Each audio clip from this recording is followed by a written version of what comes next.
कोल्हापूर महानगरपालिकेअंतर्गत कोल्हापूर शहर पथविक्रेता समिती अधिसूचित करावी अशी विनंती विधान परिषदेतील काँग्रेसचे गटनेते आमदार सतेज पाटील यांनी पॉइंट ऑफ इन्फॉर्मेशनच्या माध्यमातून विधान परिषदेत केली। याबाबतचा प्रस्ताव शासनाकडे 2 वर्षांपासून प्रलंबित आहे।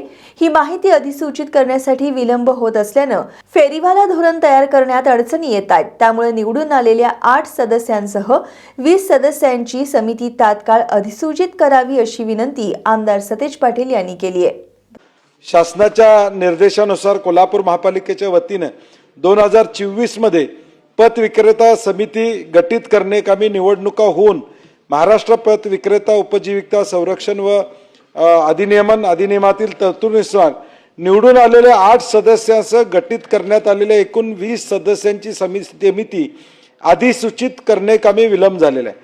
सभापती महोदय, निवडणुका होऊन 2 वर्ष झाला हा प्रस्ताव नगर विकास खात्याकडे या ठिकाणी पडलेला आहे। या समितीच अधिसूचित करण्यात आलेली नाही, त्यामुळे प्रशासनास फेरीवाला धोरण निश्चित करण्यात अडचणी व्हायला लागलेत। 2 वर्ष झाला हा प्रस्ताव शासनाकडे आहे, त्यामुळे शहराचं व्यापक हित बघता ताबडतोब त्याला या ठिकाणी समिती अधिसूचित करावी